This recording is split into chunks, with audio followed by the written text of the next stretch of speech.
Hello students, अपन ने last class के अंदर इंट्रोडक्शन ऑफ डिमांड चैप्टर अपन ने पढ़ा था। उसमें मैंने आपको डिमांड की डेफिनेशन बताई थी और मैंने डिमांड की डेफिनेशन में मैंने आपको कुछ 5 एसेंशियल एलिमेंट बताए कि जो डिमांड की डेफिनेशन को कंप्लीट करते हैं। पहला क्या, what you want to purchase, आपकी वांट, नीड और डिजायर किस चीज की है। दूसरा, कितना परचेज करना है in quantity of that commodity. तीसरा, जब क्वांटिटी डिसाइड करते हैं तो अपन प्राइस के अकॉर्डिंग क्वांटिटी डिसाइड करते हैं। चौथा, when you want to purchase. और पांचवा element, having you purchasing power, आपके पास इनकम है क्या उसको परचेज करने की। ये 5 एलिमेंट होंगे तो ही डिमांड होगी। और आज की अपन जो क्लास में जो पढ़ रहे हैं वो अपन पढ़ रहे हैं, मैंने आपको लास्ट क्लास में बताया था कि ऐसा क्यों होता है मार्केट में कि कभी कोई गुड्स की डिमांड बहुत ज्यादा बढ़ जाती है और कभी कोई गुड्स की डिमांड बहुत कम होती है, कभी कोई गुड्स की डिमांड होती नहीं है, कभी डिमांड होती है डिमांड। तो कोई भी गुड्स की डिमांड क्यों होती है और डिमांड क्यों नहीं होती है, ज्यादा डिमांड क्यों होती है, कम डिमांड क्यों होती है, उसके रीजंस क्या है। तो उसके रीजंस को अपन बोलते हैं फैक्टर्स। क्या बोलते हैं? फैक्टर्स, या बोलते हैं डिटर्मिनेंट्स। क्या बोलते हैं? Determinants which influence demand of a commodity, demand of a commodity। आई बात समझ में? यानी ऐसे क्या कारण है, ऐसे कौन से फैक्टर्स है, एलिमेंट है, डिटर्मिनेंट्स हैं जो एक कमोडिटी की डिमांड को इफेक्ट करते हैं, इन्फ्लुएंस करते हैं कि डिमांड कोई गुड्स की है वो चेंज कैसे होती है। तो सबसे पहला रीजन अपन पढ़ते हैं, कोई भी गुड्स की डिमांड में चेंज होने का रीजन होता है taste, fashion and preference. Taste, fashion and preference. कोई भी गुड्स की डिमांड, तो जरूरी नहीं है एक ही पर्टिकुलर रीजन की वजह से डिमांड होती है, एक गुड्स की डिमांड होने के पीछे बहुत सारे रीजंस होते हैं। तो अपन अलग अलग रीजन पढ़ रहे हैं कि कोई भी गुड्स की डिमांड क्यों होती है, किस तरीके से डिमांड होती है। ठीक है, तो पहला रीजन क्या? Taste, fashion and preference. Taste, fashion and preference क्या? कोई भी गुड्स का यदि टेस्ट बढ़ेगा तो उसकी डिमांड भी क्या होगी? बढ़ेगी। टेस्ट क्वालिटी कम हो जाएगी तो डिमांड भी क्या होगी? कम। दोनों में क्या पॉजिटिव रिलेशन है। पॉजिटिव रिलेशन का मतलब दो चीज एक ही डायरेक्शन में चलती है। कोई भी खाने पीने की चीज होती है उसमें भी टेस्ट वर्क करता है। जैसे मान लो आज के टाइम में जींस का फैशन बहुत ज्यादा, तो डिमांड भी जींस की क्या होगी? ज्यादा होगी। ट्राउजर का फैशन कम हो गया तो ट्राउजर की डिमांड भी क्या होगी? कम होगी। दोनों में रिलेशन क्या हो गया? पॉजिटिव। उस तरीके से कोई भी चीज को प्रेफर करने की बात करते हैं। यदि कोई भी चीज की प्रेफरेंस बढ़ती है तो उसकी डिमांड भी क्या होगी? बढ़ेगी। और लोग किसी चीज को कम प्रेफर करेंगे उसकी डिमांड भी क्या होगी? कम होगी। जैसे कोई मूवी है उसको लोग ज्यादा प्रेफर कर रहे हैं तो उसको देखने के लिए लोग भी ज्यादा जाएंगे। कोई ऐसी मूवी है जो बेकार मूवी पसंद नहीं है लोगों को, उसको प्रेफर लोग कम करेंगे तो उसकी डिमांड भी क्या होगी? कम होगी। दोनों में रिलेशन क्या हो गया? पॉजिटिव। देखो, जब टेस्ट, फैशन या प्रेफरेंस कोई भी चीज की बढ़ती है तो इसको बोलते हैं फेवरेबल चेंज। क्या बोलते हैं? Favourable change. क्या बोलते हैं? Favourable change. तो डिमांड क्या होगी? ज्यादा होगी। कोई भी चीज की डिमांड, टेस्ट, फैशन या प्रेफरेंस कम होती है तो उसको बोलते हैं अनफेवरेबल चेंज। क्या बोलते हैं? Unfavourable change. तो डिमांड क्या होगी? कम होगी। यानी कोई भी गुड्स एंड सर्विस का टेस्ट, फैशन या प्रेफरेंस उसकी तरफ लोग ज्यादा जाएंगे तो लोग उसको फेवर कर रहे हैं या प्रेफर कर रहे हैं तो उसकी डिमांड क्या होगी? ज्यादा होगी। लोग यदि टेस्ट, फैशन एंड प्रेफरेंस कम हो गई, उसको लोग प्रेफर नहीं कर रहे तो अनफेवरेबल चेंज आके लोग उसके विपक्ष में है तो उसकी डिमांड क्या हो जाएगी? कम हो जाएगी। तो when there is a favorable change in taste, fashion and preference, there will be more demand. When there is unfavorable change of any particular commodity, then there will be less demand. आया पहला point समझ में? Second point अपन समझते हैं कि कोई भी goods की डिमांड में चेंज क्यों आता है। पहला पॉइंट क्या हो गया? Taste, fashion and preference. दूसरा पॉइंट, किसी भी गुड्स एंड सर्विस की डिमांड में चेंज क्यों आता है? दूसरा पॉइंट, सीजनल इफेक्ट। क्या है? Seasonal effect. सीजन में क्लाइमेट चेंज, क्लाइमेट चेंज, मौसम में परिवर्तन। क्लाइमेट चेंज या सीजन चेंज की वजह से भी डिमांड में क्या आता है? चेंज आता है। जैसे मान लो suppose for example rainy season आ जाए, एकदम से बरसात का मौसम आ जाए। रेनी सीजन आते क्या होगा? अम्ब्रेला हो गया, ठीक है ना। रेनी सीजन में क्या होगा? अम्ब्रेला वगैरह इनकी डिमांड क्या हो जाएगी? बढ़ जाएगी। आई बात समझ में? वैसे ही मान लो समर सीजन आया, समर सीजन में क्या होगा? कॉटन क्लोथ की डिमांड क्या हो जाएगी? बढ़ जाएगी। वैसे विंटर सीजन आएगा तो क्या होगा? विंटर सीजन में क्या होगा? वुलन क्लोथ की डिमांड क्या हो जाएगी? बढ़ जाएगी। वैसे मान लो सपोज करो कि भाई जैसे सर्दियां गर्मी में परिवर्तन आता है तो हर चीज की डिमांड में चेंज आता है। आप गर्मी में कूलर ज्यादा खरीदते हैं, एसी खरीदते हैं, इस सर्दियों में चीजें खरीदते हैं, नहीं खरीदते हैं। सर्दियों में आप गर्म कपड़े ज्यादा वगैरह परचेज करते हैं, गर्म चीजें आप ज्यादा खाते हैं। तो जैसा मौसम परिवर्तन आएगा वैसे क्या होगा, गुड्स एंड सर्विस की डिमांड में भी क्या आएगा, चेंज आएगा। तीसरा पॉइंट है फ्यूचर एक्सपेक्टेशन। फ्यूचर एक्सपेक्टेशन भविष्य की संभावना। फ्यूचर एक्सपेक्टेशन भविष्य की संभावना। देखो कोई भी चीज अपन परचेज करते हैं ना, यदि ऐसे अपने को लगता है कि आज अपने को इस चीज की जरूरत नहीं, अपने को फ्यूचर में जरूरत है, तो अपन ये देखते हैं आज ये चीज इतने में मिल रही है, फ्यूचर में कितने में मिलेगी। तो कोई भी गुड्स एंड सर्विस के हम डिमांड करते हैं प्रेजेंट के अंदर, तो साथ साथ में ये ध्यान रखते हैं कि हमें ये आने वाले टाइम में भी ये गुड्स चाहिए। If we want the goods in further time, ठीक है, then what will be the rate of this particular product in the future? तो फ्यूचर में इस पर्टिकुलर प्रोडक्ट की रेट क्या होगी, प्राइस क्या होगी, उसको देख के भी प्रेजेंट में डिमांड में क्या था, चेंज था। जैसे मान लो सपोज करो कि आपको गाड़ी के अंदर 5 लीटर पेट्रोल की जगह है, आप गाड़ी में 1 लीटर पेट्रोल आज भरवाना चाहते हो, लेकिन आपको लगता नहीं आज रात को या कल सुबह पेट्रोल के भाव बढ़ जाएंगे, तो जहां आपको 1 लीटर पेट्रोल डलवाना वहां आप 2 या 3 लीटर पेट्रोल डलवा के रखेंगे कि 3-4 दिन तो अपना काम निकल ही जाएगा, ठीक है ना। तो कहने का मतलब कोई भी चीज की फ्यूचर में रेट चेंज होती है तो प्रेजेंट में उसकी डिमांड में क्या आएगा, चेंज आएगा ही आएगा। 100% उसकी प्रेजेंट में डिमांड में क्या आएगा, चेंज आएगा। कैसे, देखो एग्जांपल समझना, कोई भी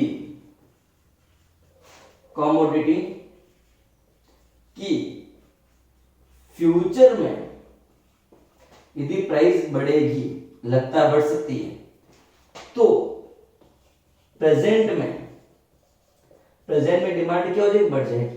आपको लगता नहीं फ्यूचर में प्राइस कम हो जाए तो प्रेजेंट में डिमांड क्या हो जाएगी, कम हो जाएगी। यानी फ्यूचर एक्सपेक्टेशन भविष्य में संभावना है, एक्सपेक्टेशन संभावना है। ऐसा हो सकता है किसी भी कंज्यूमर को लगता है कि फ्यूचर में पर्टिकुलर प्रोडक्ट की प्राइस बढ़ने वाली है या बढ़ जाएगी, तो आप उस चीज को प्रेजेंट में ज्यादा खरीदेंगे।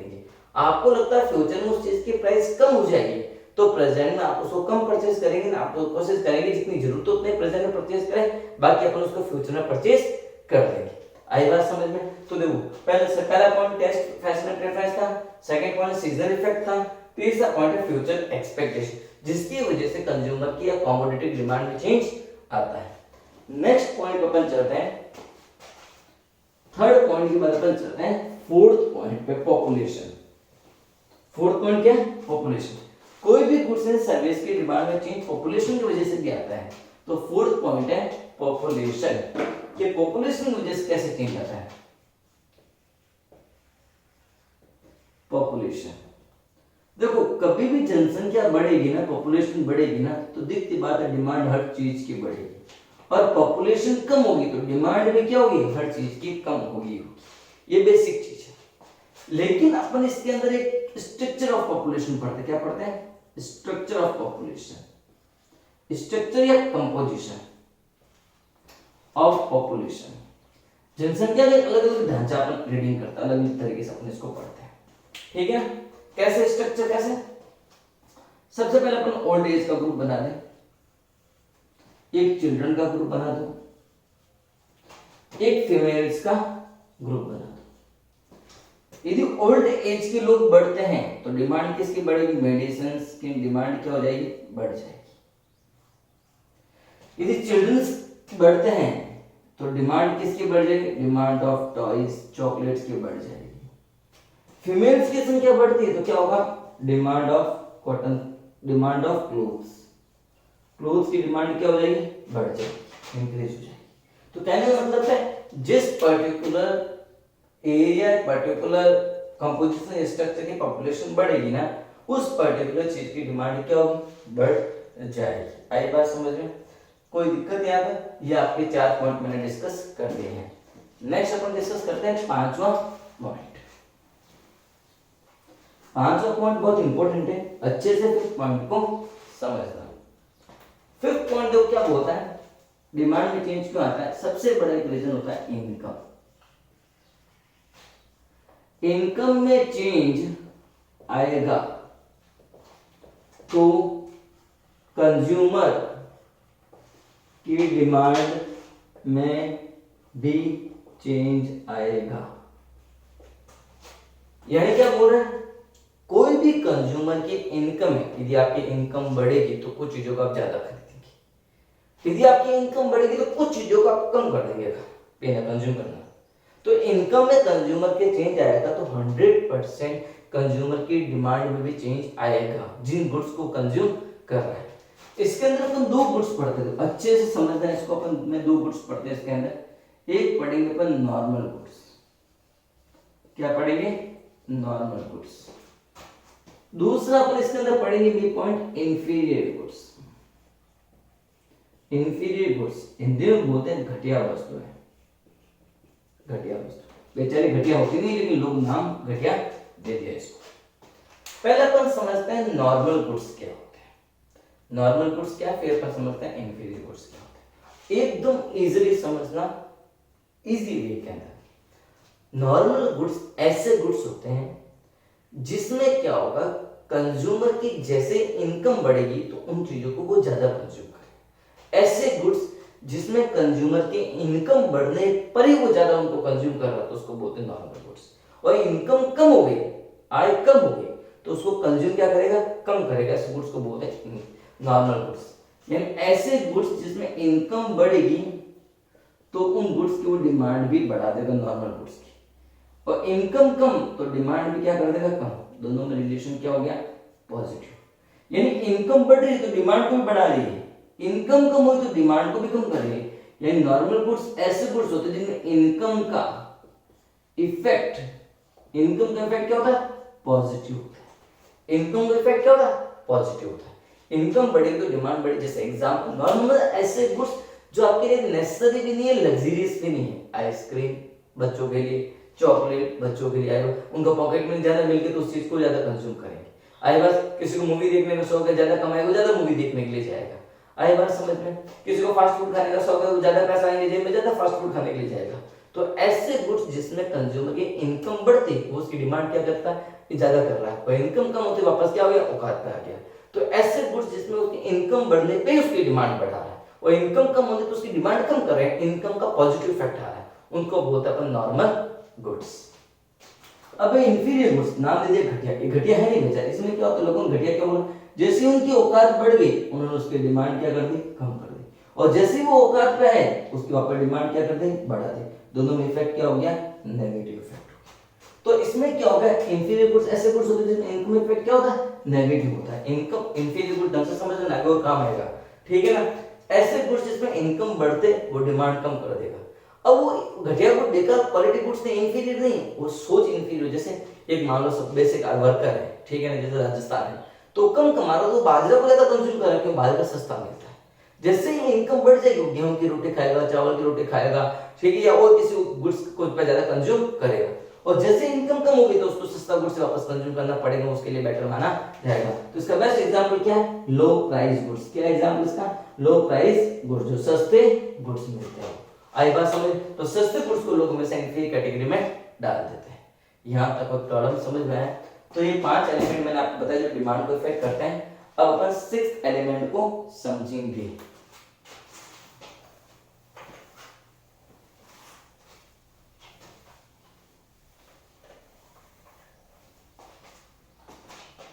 सिक्स्थ एलिमेंट अपन समझते हैं, 6 element. Sixth element, price of related good. Price of related good, price of related good. यानी कई बार ऐसा होता है कि कोई भी गुड्स की डिमांड चेंज इसलिए हो रही है कि जो उसका रिलेटेड गुड है उसके प्राइस में चेंज हो।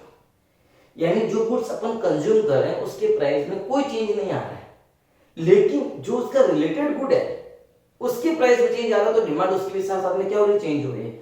एग्जांपल, बेस्ट एग्जांपल है, जैसे मान लो सपोज तो स्लाइस 40 रुपए में मिल रही है, माजा भी 40 रुपए में ही मिल रही है। लेकिन माजा जैसे 40 से 50 की हो गई, 60 की हो गई, तो माजा को लोग छोड़कर स्लाइस पे आ जाएंगे। तो स्लाइस की डिमांड बढ़ गई, स्लाइस के प्राइस में कोई चेंज नहीं है, फिर भी स्लाइस की डिमांड बढ़ गई क्योंकि माजा की प्राइस बढ़ गई। इसका मतलब दोनों गुड्स में कोई ना कोई क्या रिलेशन है। तो एक गुड्स की डिमांड में चेंज इसलिए आ रहा है कि किसी और की प्राइस चेंज हो रही है, इसका मतलब उन दोनों में कोई ना कोई रिलेशन है। लोग बाइक पहले से ज्यादा खरीद रहे हैं। पूछा भाई क्यों? कि पेट्रोल बहुत सस्ता मिल रहा है, आराम से पहुंचा रहा है, तो अपनी गाड़ी 2-3 और घर में रख लेते हैं, क्या फर्क पड़ता, कौन सा रोज का ज्यादा खर्चा पड़ रहा है। आई बात समझ में? तो पेट्रोल की रेटें कम हो जाएगी तो बाइक की तो डिमांड बढ़ रही, पेट्रोल महंगा हो रहा है तो पहले के कंपेयर में बाइक कम खरीद रहे हैं, तो बाइक और पेट्रोल क्या हो गया? रिलेटेड गुड हो गया। तो ऐसे गुड्स, एक गुड्स की डिमांड में चेंज सिर्फ इसलिए आ रहा है कि किसी और गुड्स की प्राइस में चेंज आ रहा है। आई बात समझ में? इसमें अपन दो गुड्स पढ़ेंगे। पहला पढ़ेंगे अपन इसमें substitute good, substitute goods. Substitute goods क्या होते हैं? ऐसे गुड्स जिसमें प्राइस का इफेक्ट क्या होता है? पॉजिटिव। या बोलते हैं सब्स्टिट्यूट गुड्स ऐसे गुड्स होते हैं दैट कैन बी यूज्ड और replace at place of other good, at place of other good।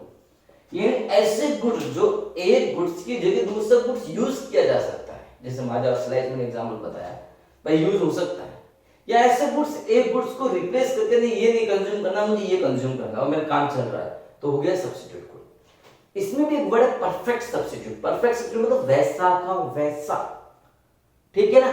एक कई बार बोलते हैं क्लोज सब्स्टिट्यूट, कि बिल्कुल उसके आसपास, बिल्कुल वैसा नहीं, उसके आसपास। जैसे भाई किसी एक्स नाम के व्यक्ति के खेत में आलू है और वाई नाम के खेत के बंदे के नाम, एक्स के खेत में भी आलू है, वाई के खेत में भी आलू है, ये दोनों में थोड़ा बहुत डिफरेंस है, तो क्लोज सब्स्टिट्यूट है, वैसा का वैसा नहीं। आई बात समझ में? कई लोग बोलते हैं tea and coffee are substitute, tea and coffee are not substitute, they can be there, they are replaced. और यूज, हम उसको यूज कर रहे हैं कि भाई चाय नहीं तो चाय का काम कॉफी से हो रहा है, तो क्या हो गया? सब्स्टिट्यूट हो गया। आई बात समझ में? परफेक्ट सब्स्टिट्यूट नहीं, वो खाली सब्स्टिट्यूट है। तो ऐसे गुड्स जो एक दूसरे की जगह यूज किए जा सकते हैं या उसकी जगह दूसरा गुड्स से काम निकल जाएगा, तो गुड्स क्या होते हैं? सब्स्टिट्यूट गुड्स होते हैं। इन गुड्स के अंदर क्या होता है? पहला गुड्स है और दूसरा गुड्स है। मान लो ये स्लाइस हो गया और मान लो ये क्या हो गया? माजा। मान लो स्लाइस की प्राइस बढ़ गई तो लोग स्लाइस को छोड़ कर चले जाएंगे, माजा पे चले जाएंगे, माजा की क्वांटिटी डिमांड बढ़ जाएगी। यदि स्लाइस सस्ता हो गया तो लोग क्या करेंगे? भाई ये सस्ता हुआ तो यहाँ से लोग छोड़ के क्या हो जाएंगे? यहाँ पर आ जाएंगे। तो प्राइस इसकी बढ़ी, डिमांड इसकी बढ़ी, लोग इसको छोड़ के उधर चले जाएंगे। प्राइस इसकी कम हुई तो डिमांड इसकी कम हुई, लोग इसको छोड़ के इधर आ जाएंगे। पहले गुड्स और दूसरे गुड्स की डिमांड हमेशा क्या होता है? पॉजिटिव रिलेशन होता है। आया समझ में?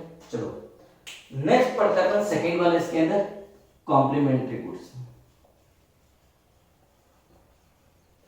कॉम्प्लीमेंट्री गुड्स, कॉम्प्लीमेंट्री गुड्स क्या होते हैं? Two goods which are combinedly used।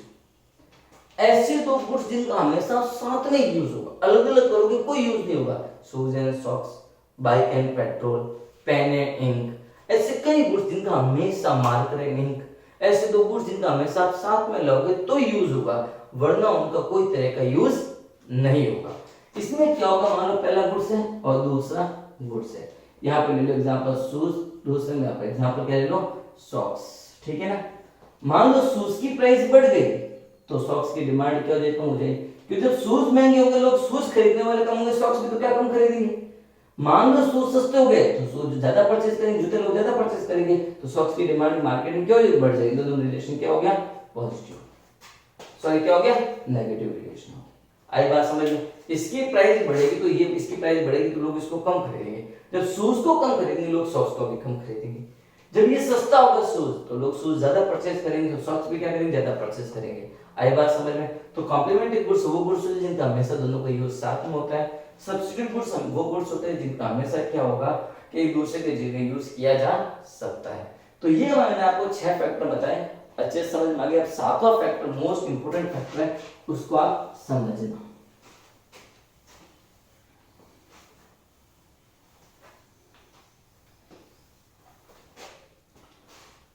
7वां factor आपका देखो क्या है? 7th factor, most important, price of A commodity. Price of A commodity, कि किसी भी पर्टिकुलर गुड्स की खुद की कमोडिटी की प्राइस चेंज होगी तो उसकी डिमांड पे या क्वांटिटी पे क्या इफेक्ट पड़ेगा।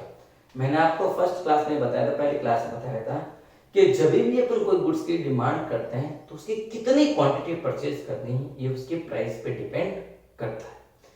तो इससे पहले अपन ने 6 फैक्टर पढ़ा कि कोई भी कमोडिटी का टेस्ट, फैशन और प्रेफरेंस हो, कंज्यूमर की इनकम हो, देश की पॉपुलेशन हो, फ्यूचर एक्सपेक्टेशन हो, सीजनल इफेक्ट हो, ये सारे फैक्टर भी कांस्टेंट रहते हैं।